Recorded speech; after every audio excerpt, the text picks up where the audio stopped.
அதிமுக, பாஜக அணி பலம் அடைஞ்சிருக்கு அப்படின்னு சொல்லலாமா? உங்க பார்வை என்ன? யாரோடு யார் போறாங்க? இல்லை, ஆர்கே பார்வை பொதுவாக தமிழ்நாட்டில் வரக்கூடிய ஒரு கருத்துக்கள் அடிப்படையில் அமித்ஷா நகர்வை பொறுத்த அடிப்படையில் ஆர்கே பார்வை இருக்குது.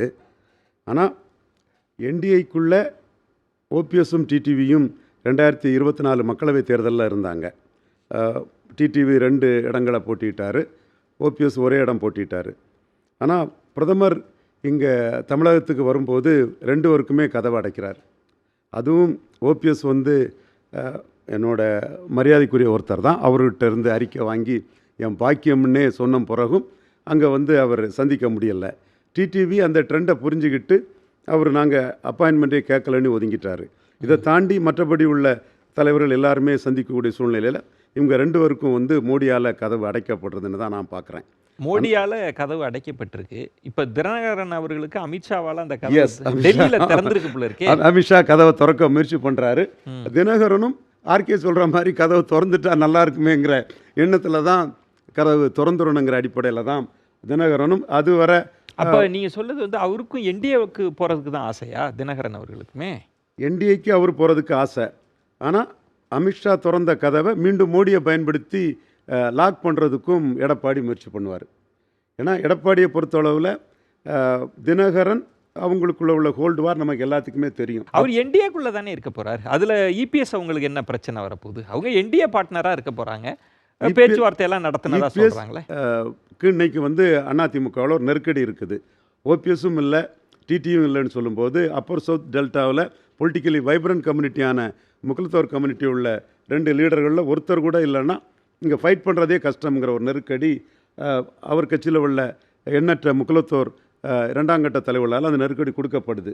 ஓகே. பட் அந்த நெருக்கடியை எதிர்கொள்ளக்கூடிய இவர் அவரை பொறுத்தவரை தினகரனையும் ஓபிஎஸ் போயிட்டார், ஓபிஎஸ்க்கு இல்லைன்னு சொல்லிட்டாரு. ஓகே. தினகரனையும் நைசிட்டியோட தட்டி கழிச்சிடலான்னு தான் எடப்பாடி பார்ப்பாரு. உங்கள் பார்வையில் என்டிஏக்குள்ள ஓபிஎஸ் டிடிவி இருக்கிறதுக்கான வாய்ப்பு கொஞ்சம் குறைவு தான். இல்லை, ஓபிஎஸ் இல்லை. ஓபிஎஸ் இல்லவே இல்லையா? இல்லை, ஓபிஎஸ் இல்லை. என்டிஏக்குள்ள கூட ஆர்கே சொல்றாரு என்டிஏல அந்த ஆப்ஷன். ஓபிஎஸ் டிஎம்கே ஆப்ஷனை ஓப்பன் பண்ணுறாரு.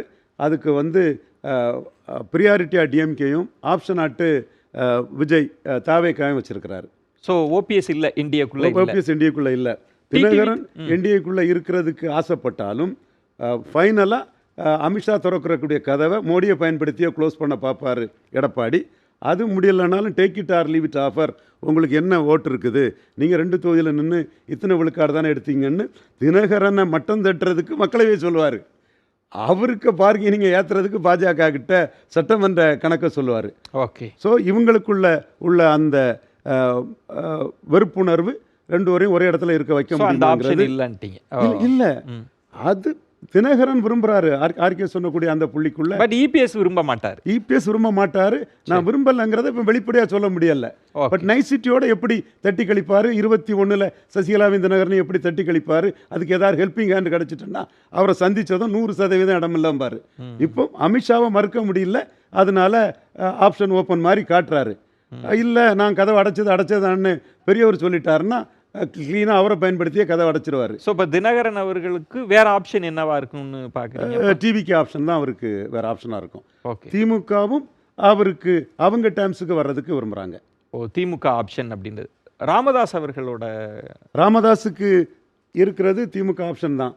திமுகவுக்கு அதில் நெருக்கடி என்னென்னா பொருந்தா கூட்டணியாக போயிடக்கூடாது.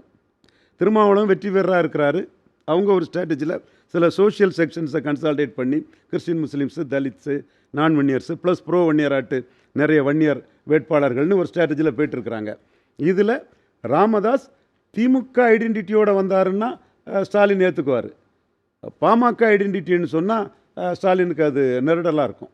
அதில் என்ன வித்தியாசம்? அவர் பாமக நிறுவனர், பாமக ஐடென்டிட்டியோட தானே வர முடியும். அது எலி தவள நட்பா பொருந்தா கூட்டணியாட்டு பிசிக பாமக பெறக்கூடாது. 2 பேரையும் சேர்த்து வச்சு பாஜக தான் எதிரி, பாஜக விடக்கூடாது, தமிழர்களுக்கு எதிரிங்கிற ஒரு கோஷத்தை முன்னெடுத்து 2 பேரும் சேர முயன்றாலும் உள்ளுக்குள்ள ப்ராக்டிக்கல் கிரவுண்ட் லெவலில் அது ஒரு எலி தவள நட்பாட்டு பெயரக்கூடாதுங்கிற அச்சம் 2011 மையமாக வச்சு கடைசி நேரத்தில் யோசிப்பாங்கன்றீங்க ராமதாஸ் அவர்களுக்கு. கண்டிப்பாக ராமதாஸ் கடைசி நேரத்தில் ஸ்டாலின் டேர்ம்ஸுக்கு வந்தால் அவரை ஏற்றுக்குவாங்க. என்ன டேர்ம்ஸாக இருக்கும்? ஸ்டாலின் டேர்ம்ஸுங்கிறது உதயசூரியன் சின்னத்தில் வரணும். ஓ, அந்த செப்பரேட்டு பிஎம்கே ஐடென்டிட்டிங்கிறத கொடுத்தா 11 அது ரெண்டு வரும் பாமகவும் விடுதலை சிறுத்தைகளும் சேர்ந்தாச்சு 90 தொகுதி ஜெயித்தரோன்னு சகோதரர் ரவிக்குமார் சொன்னார். நான் தான் சொன்னது எலி தவளை நட்பாக போயிடும், அரசியலில் கெமிஸ்ட்ரி வேறு அரித்மெட்டிக் வேறு. அரித்மெட்டிக் படி அவங்க எங்கேயோ போகணும். ரொம்ப மோசமாக தோத்தது 11 தான். அரித்மெட்டிக் ஒர்க் ஆகலை. தேமுதிக எங்கே போக வாய்ப்பு இருக்குன்னு நினைக்கிறீங்க? தேமுதிகவும் வந்து ரெண்டே ஆப்ஷன் தான் தேமுதிகவுக்கு. அவங்களுக்கு அதிமுக ஆப்ஷன், திமுக ஆப்ஷன். இதில் திமுக ஆப்ஷனில் அவங்களுக்கு சோஷியல் ஃபேக்டரில் அவங்களுக்கு ஒரு ப்ரோ 1 இயர் நான் 1 இயர் கன்சால்டேஷனுக்கு டிஎம்கேக்கு தேமுதிக பெருசாக வட தமிழகத்திலையும், ப்ரோ வெள்ளாள கவுண்டர் நான் வெள்ளாள கவுண்டர் கன்சால்டேஷனுக்கு தேமுதிக பெரிய அளவுலையும் ஹெல்ப் பண்ணுவாங்க. ஸோ திமுக அவங்கள விரும்புகிறாங்க. விரும்பும்போது ராஜ்சபாவே கொடுக்கறதுக்கு அவங்க தயாராகிட்டாங்க. நம்பர் ஆஃப் சீட்டு தான் திமுகவுக்கும் அவங்களுக்கும் இடையில உள்ள பிரச்சனை. ஸோ நம்பர் வந்து இவங்க டிசைடிங் ஃபேக்டருங்க அந்த இடத்துல ஹெவியாக கேட்குறாங்க. திமுக தரப்பு என்ன கருதுறாங்கன்னா, நீங்கள் அங்கே தான் போனால் ஜெயிக்க மாட்டீங்களே, நாங்கள் தர்றது எம்எல்ஏ போஸ்ட்டு, அதனால் எங்கள் எண்ணிக்கைக்கு தக்கன நின்றுங்க, அங்கே போய் ஒரு சீட்டை வாங்கிட்டு என்ன செய்ய போகிறீங்க, அவர்கிட்ட தான் ஓட்டு டிரான்ஸ்ஃபர் ஆகாத, நீங்கள் 1 இயர் தனி ஒதுக்கீடு எதிராக பேசுனீங்க, அவர் வன்னியர்களால் தான் மிகப்பெரிய தலைவராக இருக்கிறாரு, அந்த ஓட்டு அவருக்கு விழும், உங்களுக்கு விழாத, 19, 24 மாதிரி தோற்று போயிடுவீங்களே, அதனால நீங்கள் நாங்கள் தரக்கூடிய இதெல்லாம் எம்எல்ஏ போஸ்ட்டு வாங்குங்கிறது திமுக காரங்க மூவ் பண்ணிட்டு இருக்காங்க.